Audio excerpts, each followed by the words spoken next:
I was 18 years old when I got married to a very conservative family, a Baloch family, where good daughters never say no to their parents.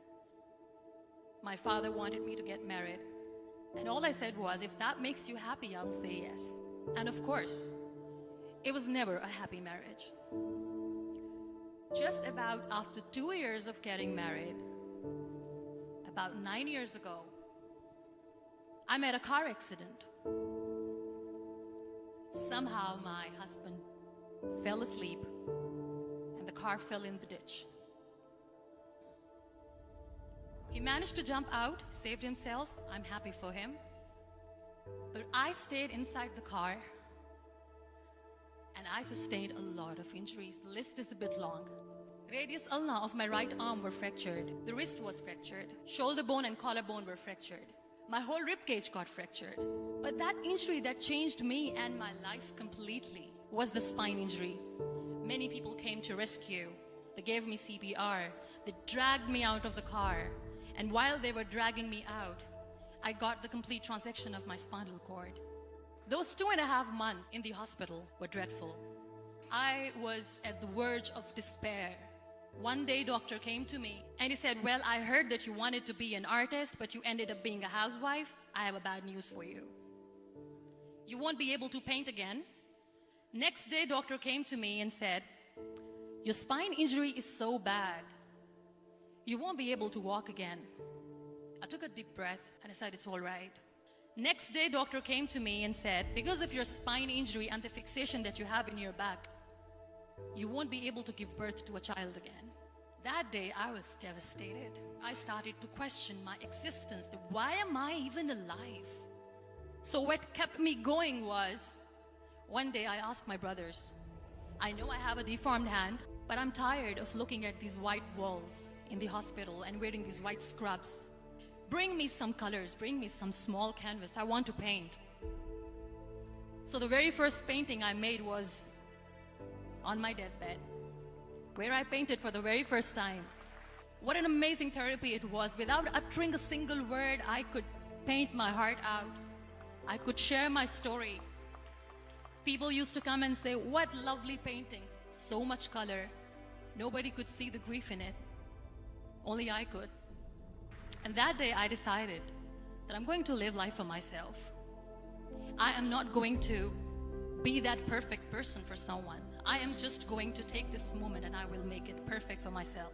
That I'm going to fight my fears. So I wrote down one by one all those fears. And I decided that I'm going to overcome these fears one at a time. You know what was my biggest fear? Divorce. But the day I decided that this is nothing but my fear, I liberated myself by setting him free.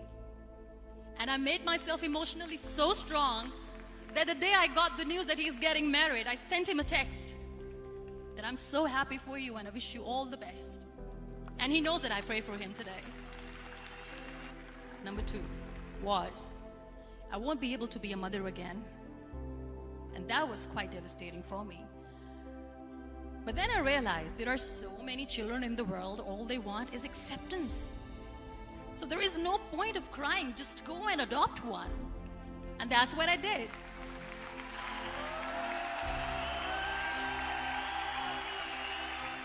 I gave my name in different organizations, different orphanages, and I waited patiently. 2 years later, I got this call from a very small city in Pakistan.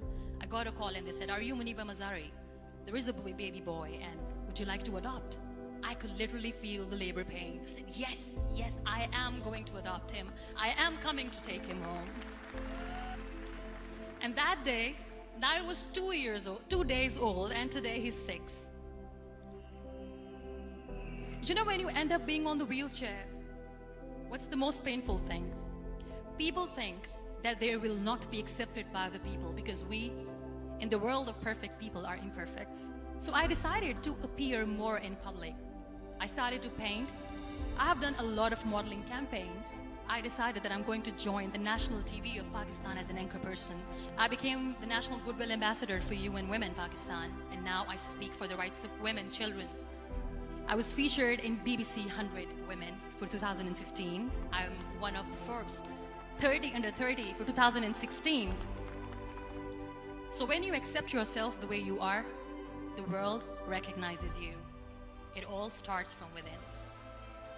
We have this amazing fantasy about life. This is how things should work. This is my plan. It should go as per my plan. If that doesn't happen, we give up. I never wanted to be on the wheelchair. Never thought of being on the wheelchair.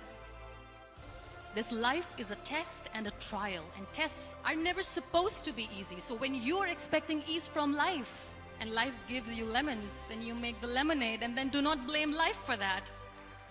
It is okay to be scared. It is okay to cry. Everything is okay, but giving up should not be an option. They always say that failure is not an option.